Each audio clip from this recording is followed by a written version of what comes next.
अस्सलाम वालेकुम। Welcome to our channel Novelistan Urdu novels library. कैसे हैं आप सब लोग? उम्मीद है आप सब लोग खैरियत से होंगे, ठीक ठाक होंगे और हमारे नॉवेल्स को एंजॉय करे होंगे। आज आपके लिए एक नया नॉवेल लेकर आई हूँ जो कि गैंगस्टर बेस्ड है। एक हिजाबी गर्ल की स्टोरी है और इसमें दो कपल्स हैं। तो अ, मैं उम्मीद करती हूँ कि आप इस नावल को भी बहुत अच्छा सपोर्ट देंगे और ये नावल की स्टोरी भी बहुत डिफरेंट है और मुझे उम्मीद है आप लोगों को पसंद आएगी। जल्दी से चैनल को सब्सक्राइब कर लें, वीडियो को लाइक कीजिएगा, शेयर कीजिएगा, अच्छे अच्छे रिव्यूज़ दीजिएगा ताकि वक्त पर आपको तमाम एपिसोड की नोटिफिकेशंस मिल सकें। नावल का नाम है बाराने इश्क। Episode number 2। राइटर है मलाइका रफ़ी। रह रह कर उसे गुस्सा आ रहा था जबकि वो खपती आदमी अपने मोबाइल में बिज़ी हो चुका था, लेकिन अपनी जगह से 1 इंच नहीं हिला था। असल को अब कोफ्त होने लगी थी, ऊपर से उसकी टांगें भी सब बेजान होने लगी थी। उसने अपनी कलाई पे बंधी घड़ी की तरफ देखा और फिर सामने खड़े उस खपती आदमी को। मुझे जाना है, मेरी नमाज का वक्त हो रहा है। अलेक्जेंडर यूं चौंक के उसे देखने लगा जैसे वो तो भूल ही गया था यहाँ सामने कोई खड़ी भी है जिसे वो सज़ा देके सब भूल ही चुका था। गौर से उसके चेहरे की बेजारियत को नोट फरमाया गया। पहले बताओ क्यों नहीं आई थी कल शाम? असल ने एक सपाट नज़र उस पर डाली थी। क्योंकि मैं मुसलमान हूँ और मुसलमान वैलेंटाइन डे नहीं मनाते। उसका लहजा भी सपाट था। क्यों? वो अब भी उस सफ़ेद और गुलाबी सी लड़की को गौर से देख रहा था। असल परेशान भी हुई थी, लेकिन उसकी आंखों में एतमाद से देखती पूछने लगी, आप क्यों मनाते हैं वैलेंटाइन डे? कभी जानने की कोशिश की है? सब मनाते हैं, सो मैं भी मनाता हूँ। वो कंधे उचकाता अपना मोबाइल पेन पॉकेट में रखता बोला था। मतलब अब वो मुकम्मल मुतवज्जा होना चाहता था उसकी तरफ।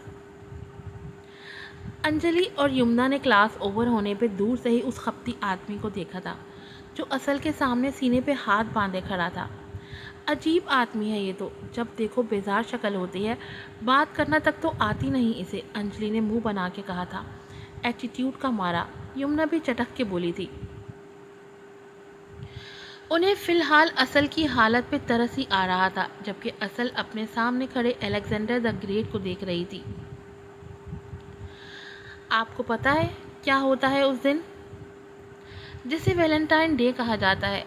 आई लव यू बोल के लड़की को किस कर दिया जाता है, गिफ्ट दे के उसकी इज्जत उससे मांगी जाती है। अपनी लिमिट्स क्रॉस करके दोनों जेंडर्स अपनी उस मोहब्बत का जश्न मनाते हैं जिसे ज़िना कहा जाता है। मोहब्बत ये नहीं होती कि किस कर दो किसी को या जिनसे ताल्लुक़ बनाओ।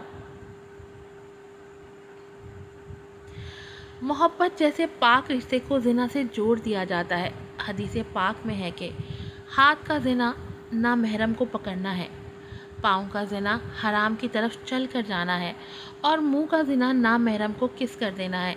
ये जो वैलेंटाइन डे कह के लड़के लड़कियां खुश होके उसे मोहब्बत का दिन कह के मनाते हैं, ना मैं उस दिन को मानती हूँ ना मेरा इस्लाम। तो मैं क्यों उस दिन को मनाऊँ जिसे मेरा इस्लाम इजाज़त नहीं देता? वो गौर से उसे देख रहा था। जब वो खामोश हुई तो वो सवाल करने लगा, बट यहाँ तो मैंने बहुत से ऐसे मुसलमान देखे हैं जो अपने सो कॉल्ड इस्लाम को भुला के वैलेंटाइन डे मनाते हैं, किस करते हैं, गर्लफ्रेंड बॉयफ्रेंड बनाते हैं, अपनी लिमिट्स क्रॉस करते हैं, शराब पीते हैं। उनका इस्लाम तुम्हारे इस्लाम से अलग है। उसके लहजे में तमस्खुर था जिसे असल महसूस कर चुकी थी। इस्लाम तमाम मुसलमानों के लिए, ऐवान दुनिया के तमाम मुसलमानों के लिए एक जैसा ही है। बस बात वही सोच की आ जाती है। वो ये बात भूल बैठे हैं कि उनकी भी पकड़ होगी और क़यामत के दिन उनके वजूद का हर हिस्सा गवाही देगा कि वो कब और कैसे इस्तेमाल हुआ है। मेरा इस्लाम सो कॉल या गलत नहीं है, बल्कि वो मुसलमान गलत हैं जो अल्लाह के अहकाम से रूगर्दानी कर रहे हैं। क़यामत का दिन क्या होता है? उसका इंटरेस्ट बढ़ने लगा था उस लड़की में। तभी सवाल पे सवाल पूछ रहा था।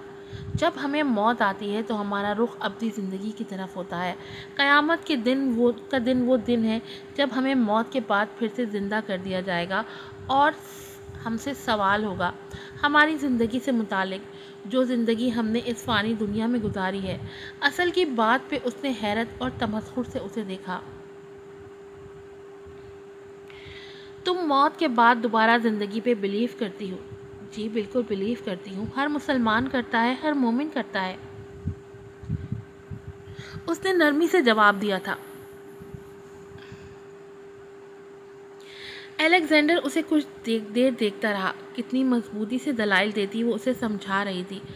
अगर किसी को कोई अच्छी लग जाए तो वो कैसे उसे अपनाए, कैसे उसके करीब जाए, जब दिल बार बार उसके लिए ही धड़क रहा हो। निकाह बेहतरीन अमल है दो इंसानों की मोहब्बत को जायज़ करार देने का।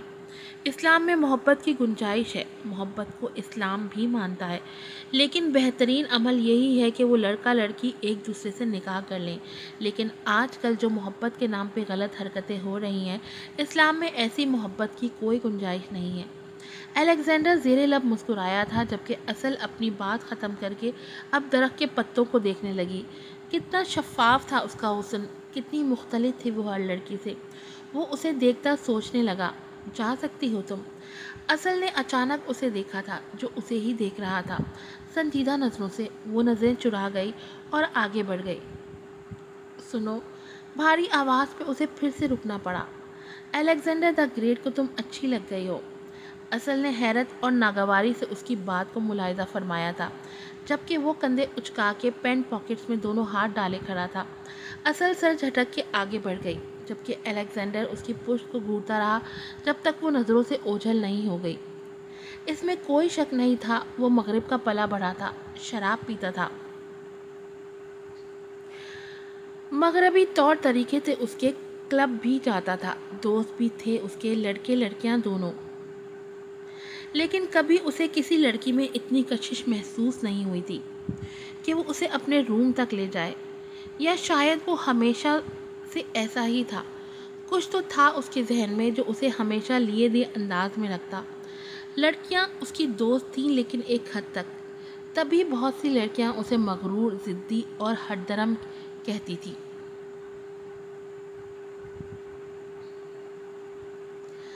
असल कुछ तो कशिश है इसमें, जो अलेक्जेंडर अदहाम उसकी तरफ खिंचा जा रहा था।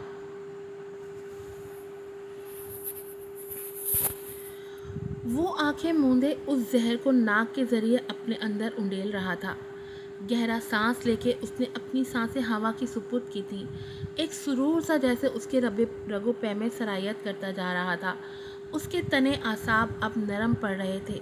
वो जो फजूल सोचें उसके जहन को मफलूज कर रही थी, अब वो एक एक करके ख़त्म हो रही थी।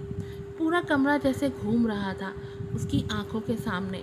सोफे की पुश्त पे रखे वो टेक लगा के बैठ चुका था अब। दिमीर हक्कान खान, जो सबकी नज़र में एक डैशिंग बिजनेसमैन था, जिससे बिजनेस डील करते सब अपनी समझ बूझ से ही काम लेने की कोशिश करते। लेकिन रात की खामोशी में वो अपने कमरे की दरो दीवार से ही खौफ खाता। ऐसे लगता जैसे ये पूरा कमरा उसे निगल जाएगा, और फिर वो इस जहर को अपने अंदर उंडेल देता, जिससे वो पुरसुकून होने लगता और नींद की देवी उस पर मेहरबान होने लगती। उसके मोबाइल पे कॉल आ रही थी। उसने अपनी नीम व आंखों से देखते मोबाइल कान से लगाया था।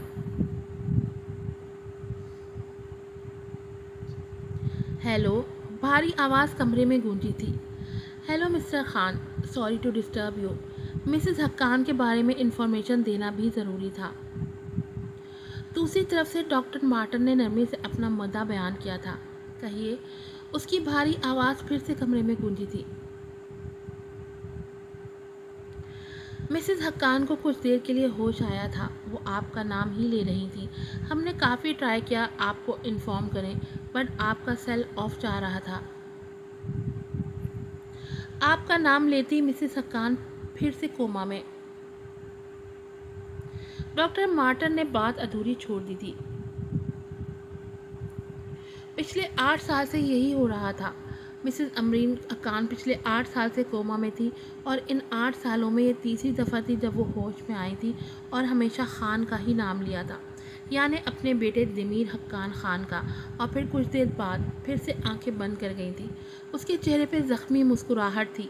सर झटक के उसने मोबाइल ऑफ कर दिया और मोबाइल साइड पे रख के वो फिर से सोफे की पुष्ट पे सर रखे आंखें मूंद गया कि अब उसे सुकून चाहिए थी। जो उसे इस नशे से मिल रही थी वो पुरसुकून हो रहा था, और यूं ही वो आंखें मूंदे सो गया था शायद। जो कमरे में उसकी भारी सांसों का शोर सुनाई दे रहा था अब।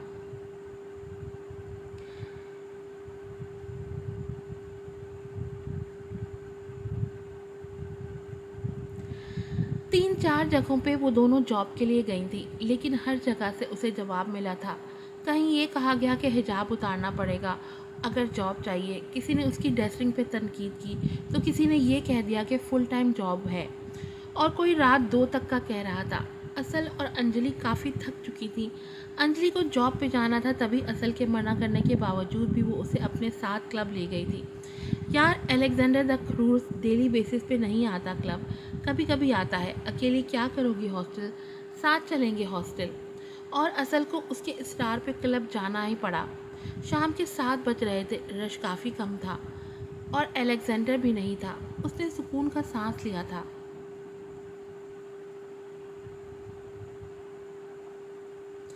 इर्द गिर्द सब अपने अपने कामों में मसरूफ़ थे। कोई कुछ खा पी रहा था, कोई गेम्स खेल रहा था। क्लब काफ़ी बड़े पैमाने पे बनाया गया था, जहाँ रेस्टोरेंट, गेम्स और दूसरी एक्टिविटीज़ को मद्देनज़र रखा गया था। ऊपर फ्लोर पे शॉपिंग मॉल बनाया गया था। वो इधर उधर नज़र दौड़ाती एक टेबल पे जाके बैठ गई और अपने नोट्स बनाने लगी। अंजलि उसके लिए खाने को कुछ लाई थी और ख़ुद अपने काम में मसरूफ़ हो गई थी। 2 घंटे सुकून से गुजरे ही थे जब उसकी नज़र उठी और पलटना भूल गई, क्योंकि सामने ही अलेक्जेंडर अधाम क्लब के अंदर दाखिल हो रहा था। वो कॉल पे बात करता, अपनी पेशानी खुजाता अंदर आया था जब वहाँ मौजूद क्लब के मेंबर्स उसे हाय हेलो कहने लगे, जिसका जवाब वो सर हिला के दे रहा था। असल ने सर जल्दी से झुका लिया था। फिर से आज का वाक़या नहीं दोहराना चाहती थी, उसे डर था फिर से वो शख्स उसके लिए कोई सज़ा तजवीज़ कर देगा, कहीं सुबह तक एक टांग पे खड़ा रहने को ना कह दे। उसने फिर से नज़र दौड़ाई, अब नहीं था वो। उसने सुख का सांस लिया ही था जब दाएं तरफ से वो फिर से आता दिखाई दिया था उसे।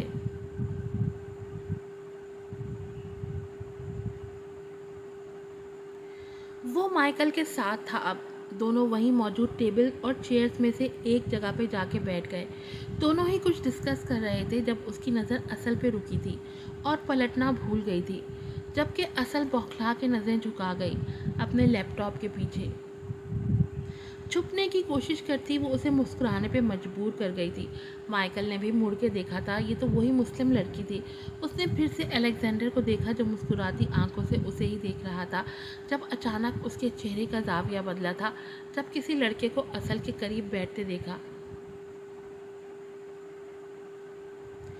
हे girl, let's have a drink, वो बैठते ही बोला था। आंखों में अजीब चमक थी उसके।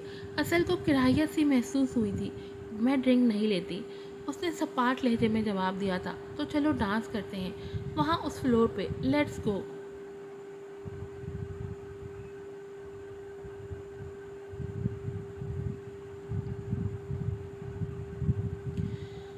वो फिर से बोला था, नो थैंक्स, मैं पढ़ रही हूँ। जबकि उस लड़के ने इंतहाई नागवारी से उसका लैपटॉप साइड पे सरकाया था और उसकी कलाई पकड़नी चाहिए थी।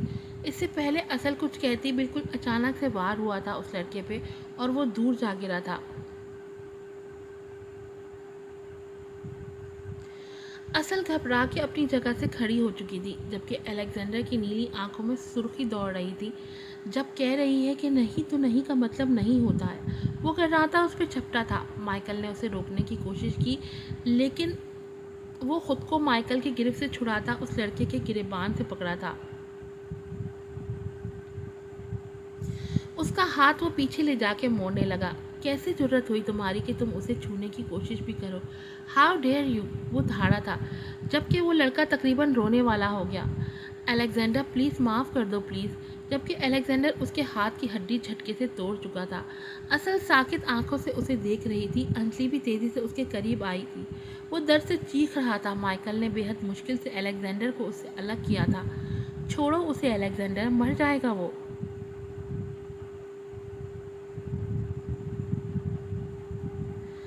बाहर फेंक आओ इसे। वो फूली सांसों के पीठ कर आया था। आंखें बंद करके खुद को नॉर्मल करने की कोशिश की थी और फिर आंखें खोल के वो असल की तरफ मुड़ा था। तुम ठीक हो? वो अब के नरमी से पूछ रहा था, जबकि असल खौफजदा नज़रों से उसे देखती बौखला के पीछे हुई थी। उसका पूरा वजूद कांप रहा था। अलेक्जेंडर को ऐसे वहशियाना अंदाज में उस लड़के को मारते देख के अलेक्जेंडर उसकी आंखों में खौफ देख चुका था। तभी कुछ कहे बिना वो लब भींच गया। कुछ देर उसे देखता रहा और फिर तेज़ी से लंबे डग भरता वहाँ से निकलता चला गया।